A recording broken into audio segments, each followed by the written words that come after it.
Hi everybody, I'm going to demonstrate how I make my Matcha Lion's Mane glycerin-based soap. So here we go. I've already cut up most of it. So the nice thing about this particular one is it has grooves in it, so you have a very, very easy time cutting them up. So let's get these into chunks.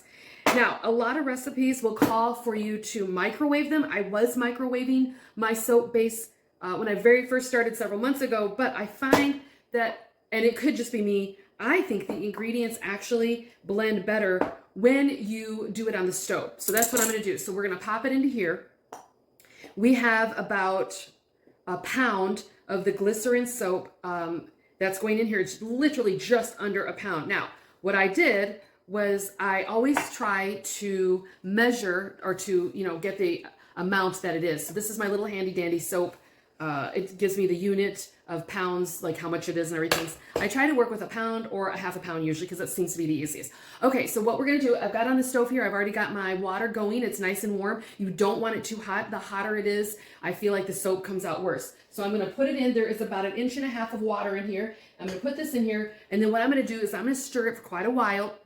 Takes maybe 10 minutes or so for it to fully melt, and then we'll put the other stuff in there. Okay, so I will not make you watch me do most of that. I'll flip it around so you can see what it looks like inside in just a second. Okay, so here it is while it's all still kind of in several little pieces, I should say. And I will show you what it looks like when it's really starting to melt really well. But what I do is I like to hold on to the dish because I don't want it to move all around, and I just continuously stir this just to make sure that it's getting evenly melted. All right, so here you can see it's almost completely melted. Let me see if I can get this up a little without burning myself. So it's almost there. It's been maybe 10 minutes or so. Obviously, because this is a pound, it takes longer than half a pound would, which doesn't take as long. So, okay, I will show you what I do after this. Let's get it all completely melted, and then we'll go from there. All right, so it is completely melted now. So what we're gonna do is, let me see if I can tip it a little so you can see. Anyway, it's kind of hard because the glycerin is clear, but what we're going to do now is we're going to add in a tablespoon of coconut oil. This is all organic, so let's get that in there. And we're going to let that melt in there. And what I'm going to do is I'm going to turn off the oven because I don't want it to get overheated. I've got it on pretty low, but just in case, we're going to turn off the oven. Okay, so we're going to get that in there. We're going to let that stir in there. You don't want too much of your oil in there because a little bit goes a long way, not only just for your skin and your health benefits, but also for the lathering of the soap. And little note here to say, glycerin-based soap, it does lather, it soaps up really well. Goat's milk lathers up really well. Shea butter-based soap, not so well, but it's still very good for your skin. So, all right, so this is almost melted in there. Let's get that going. And then what I'm doing, this is my Matcha Tea Lion's Mane soap that I'm doing. So what I've got is I've got a matcha tea and a lion's mane mix that I got from a health food store that I really, really love. All organic. So I've got about just under two teaspoons, I can't talk, in here. I put it in one altogether in a tablespoon just so I don't have to keep lifting it, measuring out each one. Okay, so let's go ahead and put that in there. Let's get that in. It's a very funky but beautiful green. Let's see. Whoops, I dropped. Let's see if you can see this a little bit better, but this is what it's going to look like, and we're going to stir it all in there. And then what I've decided, let me get this in here.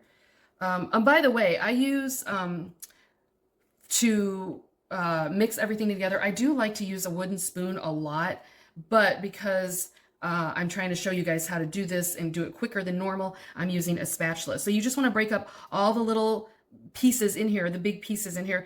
Having a little bit of the big pieces is kind of nice because it gives the soap a kind of a pretty flavor, kind of a pretty look to it. And it is a funky looking color, but I'm telling you, I love this soap. Okay, so let's get that in. Now the scent I do use very good organic scented essential oils. And so what I have picked for this is a grapefruit. It is just a lovely smell. I actually used it in some lotion I make for my mother. So, all right, let's go ahead and put that in. It depends on how much you want it to smell. That's how many drops you'll put in. So you're going to want, if you make this yourself, you're going to want to experiment. So let's just go ahead and, I always like to just dump a whole bunch in, maybe 15 to 20, and I like to give it a sniff test. Yeah, that's nice. And then I might just do a tad more. Okay, that's it. A lot of the recipes will tell you the exact amount that you want to pour in, but it's very difficult to only put 15 or 20 drops in. So you just kind of have to get used to doing it. Okay, so now what I'm going to do is I'm going to take this out. Let me grab a towel to wipe off the water. We're going to take this out. Let's put it down here. Oops. And I'm going to wipe off the water. And then to pour it into the base, the pretty base that you want to put it in, or the silicone base, it's very difficult from a jar or from a bowl like this. So I always put it in a measuring cup type, you know, one of these that you can just pour right from. So let's pour that in there. Whoo, that's warm. And there's always going to be some left over. And that's okay. What I do, if there's a lot left over, I make it into a little ball and I use it to wash my hands at my sink in the kitchen. Okay, so we're going to go ahead and pour it into the silicone here. I always do about halfway because I want them to be even. All right, and that one was not halfway, but that's okay. We're going to go ahead and top these off. Let's top them off. And then you have to do one last essential step. There's that, and let's go ahead and get that in there.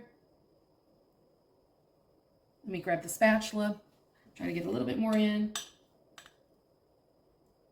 And it does start to cool off very quickly, so you've got to be quick on this. Don't let anybody interrupt you. Now, here's a step that some people, I believe, have missed. You always want to make sure that you have got some isopropyl on hand. I'm cheap, so all I did was I took one that was empty, one of the spray ones that I've had from other spray bottles, and I just put it in the hole here, and you want to squirt it on there because it gets rid of the bubbles. So get rid of those bubbles. And then it takes about an hour for it to really set, but to just to get it as hard as you need it to be soap and not crumble up, you want a few hours in there. And each one is different. So I'm just going to leave this here. I'm not going to touch it. We're going to leave it alone. So if you want the full recipe on this, comment to us and we'll let you know. If you want us to make it for you, let us know. Okay, I hope you learned something new. Have a great day.